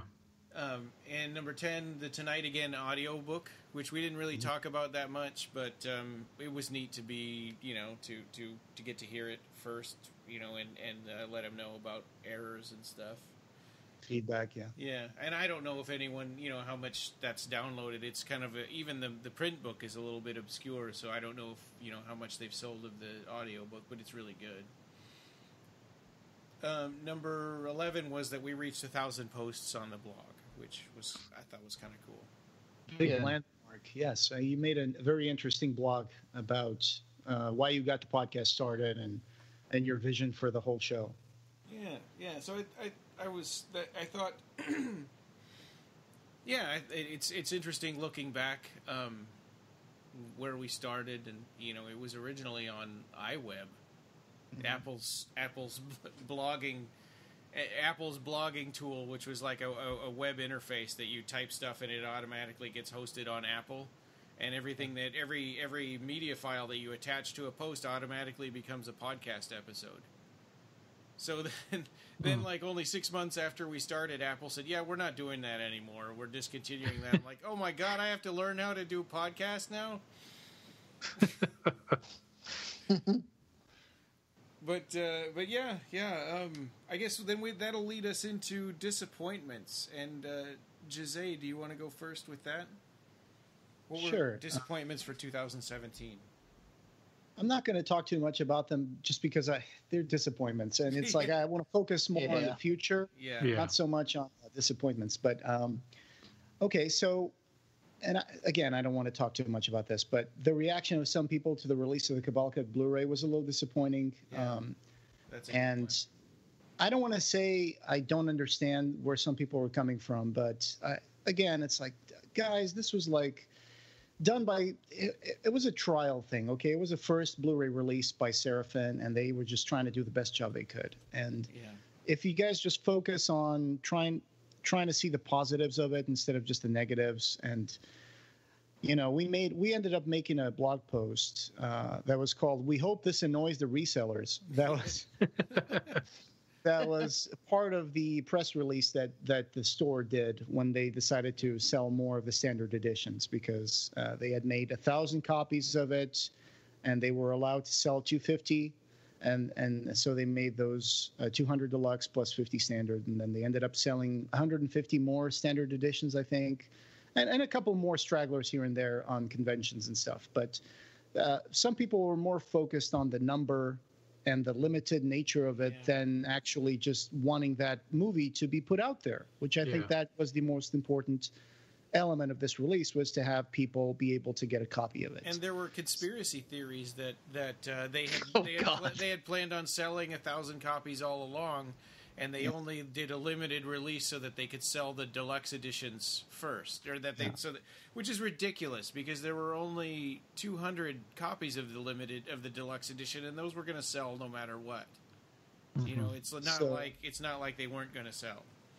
My second disappointment of 2017 was that we lost the real Clive Barker store, and that it closed down. So at this moment, it's unclear what's going to happen. And you know, I hope that in the future he comes back. And my other thing was just about Scare Baby. Scare Baby was announced in January 18. It was linked onto Amazon as an upcoming book. You used it for an April Fool's joke, didn't you? And this year, you said it was going to have like a limited edition hardcover with an essay by Phil and Sarah Stokes, and the teacher from that Kodiak Island and all that was going to be a children's book and all that. But that was just April Fool's. Yeah, and then Scare Baby was Baby only saying that it was only just the poem from Aberrath. Oh, right. It was just going to be the poem. And then it got renamed. It was announced on September 18 on a revelatory interview that Scare Baby wasn't going to be called Scare Baby anymore. And then it was kind of dismissed by the end of 2017. So the future looks a little grim for this release. And, you know, I'm sorry to hear about that, because I want to see more stuff come out by Clive Barker. So that was my... Yeah, Scare Baby was on my list, too. I think that... It's a little sad to, you know, we heard a rumor that it's been discontinued. We don't know for a fact that it is, or that if it may or may not come back. We don't really know for sure, but well, I guess we'll see. For me, I guess my other ones, I've got Real Fear. I mean, we talked about it on the podcast. Most of those things, most of those entries, I didn't really connect with me. I mean, I think there were like maybe 2 of them that I liked. Sure. Yeah. And then Simon... I think, David, you were with us for one of those episodes where we were talking about the entries for Real Fear, weren't you? Yeah. And then when I went to Days of the Dead Chicago, I met one of the directors that was making some of those, and he was showing all of his shorts. And it was really weird, because the ones that he did for Real Fear were his... least good. The other ones were a lot stronger, so I don't know. It was weird. Yeah, I didn't have Shudder, so I couldn't really follow that whole competition. Then we just saw the things that were available online. So I didn't really see the aftermath of that, and I don't know if the mentorship and $300,000 mentorship with Clive Barker, I don't know if that's going to come out in crystallize into anything real in the future. I hope it does. I think it seemed kind of haphazardly put together. It didn't seem easy to follow. I mean, I had Shudder, but I didn't even know what was going on with it on Shudder, because they weren't even advertising it, so it was very odd. Yeah, and we normally when we follow a story like this, we follow it through to the end, but we kind of, it's not that we lost interest, it was just, they didn't make it easy to follow it. So hey, at least I don't even know who won. Yeah, at least when it comes to fan short competitions, I mean, it wasn't as bad as Annabelle Creation. I don't know if you guys follow that, but that was crazy. That was terrible. It was so poorly planned out and designed that they would end up giving the winner of that Annabelle Creation would end up getting a grand total of maybe $200 for their idea, and then if they ever made a movie, that person would not have anything to do with that movie, and that was like terrible. God, that's horrible. Yeah. Wow. Thanks for the $200. Oh no! Look it up, Annabelle Creation. Look up the rules for that and what they were willing to offer to the entrants and the winners. Yeah, and it was just terrible. Yeah. So I guess you're saying it could have been worse. It could have been a lot worse. The director of Annabelle ended up deleting his Twitter account because of the backlash from that competition. Man. Yeah, I bet he did. Yeah. It was horrible. jeez. Well, so that was funny, and I hate to say this one, but my last one was the death of Simon Sacy, who created the Hellraiser puzzle box. We had a really nice interview with him, and he even called me on the phone at work a couple of times in anticipation of the interview. He was kind of nervous about it and wanted to run ideas by me and just wanted to talk about stuff. But he was a great guy, and I wish we had had more time to get to know him better. We also lost, one of mine was losing Simon. One of my list, I forgot to tell y'all, but you and Jose both wrote very kind remembrances of him. Yeah. That was really cool, both y'all. Mm-hmm. But we also lost Daniel Litch, who did the composer of Hellraiser Bloodline, Bad Moon, Thinner. Dexter, he did the show Dexter. He was really good, and we lost him too. So. Oh yeah.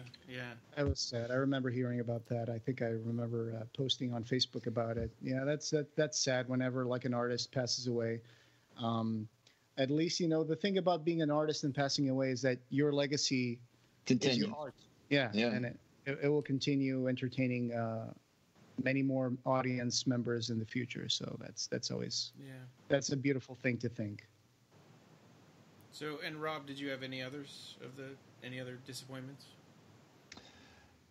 No, those just the closing down the Clive Barker store, which y'all mentioned, and just the losing both Simon and Daniel. Oh yeah, the only two I really had. And there was another one I wanted to mention about on somebody. If you wrote a really good article this year, Ryan, about 5 essentials for Clive Barker noobs. So people that I'm not going to go over the essentials, but just go check that article out if you have friends that don't know about Clive Barker. Just give them this article. I think it's a good starting point. Thank you. Yeah, really good.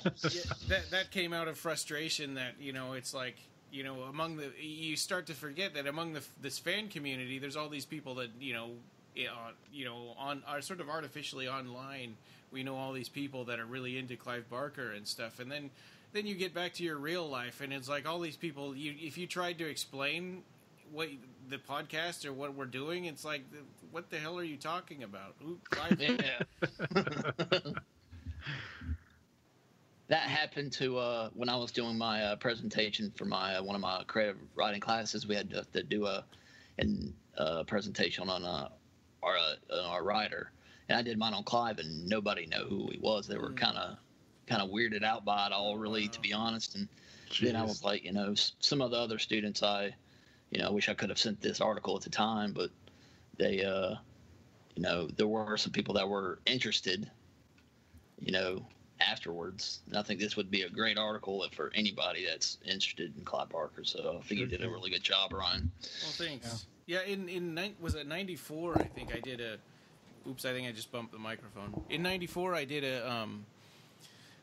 I had a film class in community college, and we all had to pick one film that was our favorite and screen it to the rest of the class, and then we would all talk about it. And I did Nightbreed, and the teacher thought it was so terrible, and he hated it, and he gave me a D for making the class watch it. Yeah.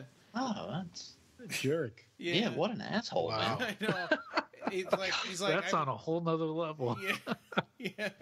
I mean, the assignment, you followed the assignment. How can you get a bad grade for following the assignment? It didn't say you have to show a certain film. Yeah, he thought it wasn't worth discussing because it was such a terrible movie. I mean, I would like to think that we proved him wrong with the amount of hours that we've spent discussing Nightbreed. Oh, yeah. You should send him a copy of the Cabal cut. Send him a copy of the Cabal cut. Say, hey, jerk, watch this. Yeah. God, what an asshole. I know. Anyway. Yeah. How about you, David? Did you have any disappointing moments this year? Yeah, obviously the passing of Simon, created something so iconic. The other thing was the negative reactions of the Cabal cut. I mean, every day I was just opening up Facebook and rolling my eyes. I thought I was going to have an aneurysm. I was rolling my eyes so much. I remember I didn't get much involved in that. I kind of stayed away from just the posts y'all were making through the private messages. I was like, I don't want to go look at that. just seeing all the damage control and everything, it was just, it was mind-boggling. Yeah. And then the last thing that I have, which is a disappointment for me every year, it's that there wasn't an announcement of a Candyman Blu-ray. Oh no! Yeah, there's. They need to get one out, don't they? Yeah, that's like my number one thing that I want every single year, and it never happens. Is there one in Canada? No, there's a UK region-free one that you can get, I believe, but the quality isn't the greatest from what I've seen. Yeah. Okay, I'm glad I never bought it then because it's really cheap, and I was almost kind of close, but the quality's kind of. Yeah, the reviews on it aren't very good. So I'm hoping that at some point we're going to get a Scream Factory or Arrow will release it. They did Candyman 2, right? I think Scream Factory did. Yeah, Scream Factory, Yeah, they did Farewell to the Flesh. There must be some reason, because I know that if they're going to do 2, they must really want to do number 1 also. There must be some rights thing that they can't get past or that they haven't been able to negotiate. Yeah. Well, doesn't Twilight Time, that company, have the rights to a lot of those old Columbia titles? They might be. Yeah. They could put one out. Yeah, and that'll be gone really quickly, I would imagine, because they're always extremely limited. Yeah, I know. Yeah. That's an excellent one. Yeah, I'm looking forward to that one as well. I mean, I still have Candyman on DVD, and I have Candyman in VHS. So, yeah, same here. I'd really love to see it remastered with some bonus material. New sound. Yeah, the soundtrack for that is so amazing. I mean, to get Philip Glass score on a Clive Barker related, movie is awesome. Yeah. It's like his score is like kind of like John Carpenter's is to the original Halloween. It's like make 50% of that movie. If you didn't have it, I don't think it'd be as effective. Yeah. You know? I agree. All right. So anticipation for the future. I think the big thing that we're all going to say is that we're really looking forward to the Texas Frightmare Weekend in May of 2018. Yeah. Choo-choo. Yeah. All aboard the BarkerCast train. Yeah. That was definitely first. Yeah. It's going to be a lot of fun. I'm looking forward to that. We're all going to bunk together in an Airbnb house, and we're going to go to the Dallas-Fort Worth Hyatt, and we're going to do our best to run around like headless chicken, interviewing everybody and trying to get as much material as we can. I'll take my camera. I'll take my Zoom microphone. I'll take a lifetime supply of batteries, and I've got a camera too I haven't used. It's a really good camera, and I'm thinking about taking it. That'll get it broke in. I need to learn how to use it though. It's also this sounds weird, but it's also a good idea to bring like black and silver Sharpies for if you're getting autographs. Definitely. Yeah, in case they run out, the people signing run out while you're there. Yep. And of course, I'm looking forward to the interview book Volume 1, which is coming. It's going to come this year. Go check out the Kickstarter. If you feel like this is something you want, please buy copies of it, because we haven't sold any copies yet on our Kickstarter this year. No, we sold one today, David. Oh, right. Yes, David. Thank you, David. Yes, you rule. Yeah, so of course, the interview book. This episode is airing a week after we're recording, so maybe by then we'll have sold some more. That's true. That's true. And Paul Kane's Hellraiser's book that someone else mentioned already. That was meant to be out by the end of 2017. This is January 2018. I'm hoping it's going to come out soon. They already teased and unveiled the cover for the book. So I am still waiting for this book for the last 5 years or so. So you've been having a long wait for that. You pre-ordered it 5 years ago. I did. And different address, different bank account, different credit card. So I'm going to have to pre-order it again. So, yes, please let us know, Paul Kane, if you're listening to this, when is that book coming out? Because I think it's going to be a really awesome thing. It's going to be kind of a companion volume again to your Hellraiser Films and Your Legacy book. And we're really looking forward to this interview book. So, yeah.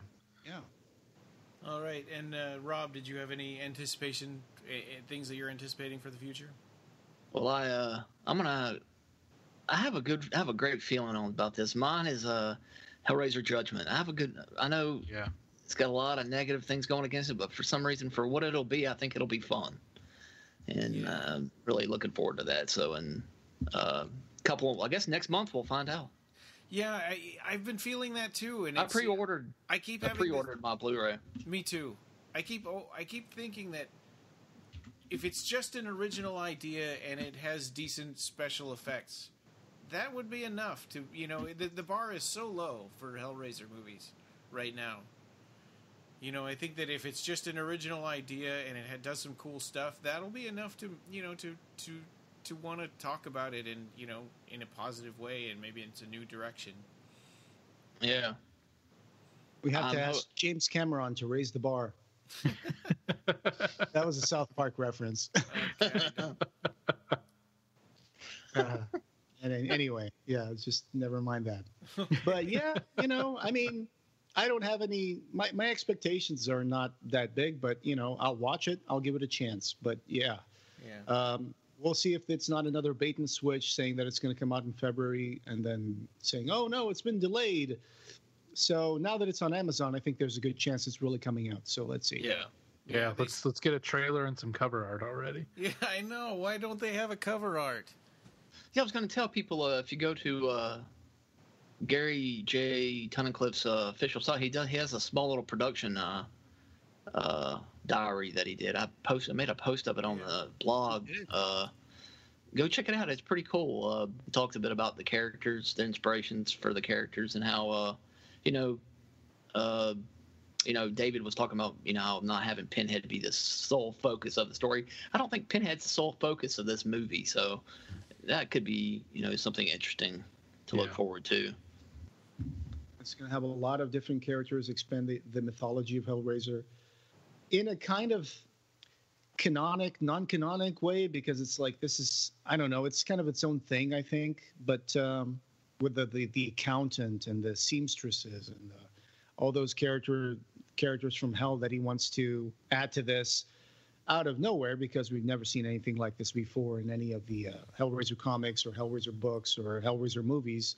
So it's kind of like a strange kind of expansion that he's doing, but it might work. We'll see.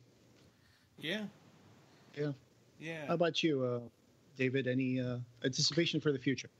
No, the only thing that I really had other than Texas Frightmare Weekend was Hellraiser Judgment, mainly because even though they're kind of garbage, I still like the other Hellraiser sequels. I just like the mythos in the world and everything like that. I mean, I know that some of them are just mind-bogglingly bad, but I kind of grew up watching them, so they have a special place in my heart. That's true. I'll admit, I like Hellseeker. I'll give Hellseeker a pass. I think Hellseeker is pretty cool. I think it got a little better the more we talked about it on the podcast, because my initial reaction, I hated it. And there's still things about it I don't like. Like, I hate that it's another one of those where people don't know if they're awake or asleep, or if they're in hell, or if they're in real life. And it's like, how many times can they rip off Jacob's Ladder? Yeah, and I mean, they're all basically scripts of 1993 movies. They never really progressed in storytelling. So you also have to take that with a grain of salt. And I just hope to God that that's not what's going to happen with Hellraiser Judgment, because whoever wrote the description of the plot should really watch Hellraiser Inferno, because it looks like a description of that movie. But I don't know. We'll see. I hope that it's not like that. It's not like Hellraiser Inferno. And for me, I guess I had Texas Frightmare Weekend, I had Hellraiser Judgment, and then I had my prediction is that the Clive Barker Archive, Phil and Sarah, are going to take over the duties of the Clive Barker store. So maybe they'll be shipping things from America. Seraphim will ship them, and people will make their orders on the Clive Barker Archive website. Maybe. I think that'd be an excellent idea. I think they could do a great job. That's just a prediction on my part. Yeah, it's not. I don't have any prior knowledge or anything of that, but I think it's interesting that I did not include Hellraiser Judgment and you guys did, but now I'm feeling like the odd man out. But it's okay. I did have as my honorable mention for memorable moments of 2017 Paul T. Taylor's interview, but So, okay, that's our episode 2017 year in review. It's our let's see, we started out with 2011 year in review. So 2011, 12, 13, 14, 15, 16, 17. So it's our 7th episode. We've been following the events of the releases of Clive Barker's universe, and it's been fun doing this. It's always a long episode. Always fun doing them. Yeah, but there you go. That's David, Rob, Ryan, and myself talking about what happened this last year. And if you have anything else that you guys want to add, leave a comment, send us an email, comment on our Facebook page, and go check out our Kickstarter. There's probably somebody out there going, I can't believe you forgot X. Yep. All right. Well, thank you. And this podcast, having no beginning, will have no end. Hey, this is Ryan cutting in here really quick. Some of you probably noticed that we said stuff about Hellraiser Judgment like, I can't believe there's no cover art or no trailer. When we recorded this a week ago, that was true, and in the time in between recording this and editing and posting, those things came out, and in fact, it looks like Amazon is shipping it sooner than originally predicted. So, so we do know about that stuff, and we've made some blog posts about it, so yes. All right, thank you. Carry on. Find the show notes for this episode and join the discussion over at www.clivebarkercast.com, where we have news and links to all the ways you can connect with us. You can subscribe on Apple Podcasts, Google Play, and every other place you can find podcasts. The Clive Barker Podcast is an independent editorial podcast and news blog that is not affiliated with or under contract by Seraphim Inc. This is a labor of love by the fans for the fans. Thanks for listening.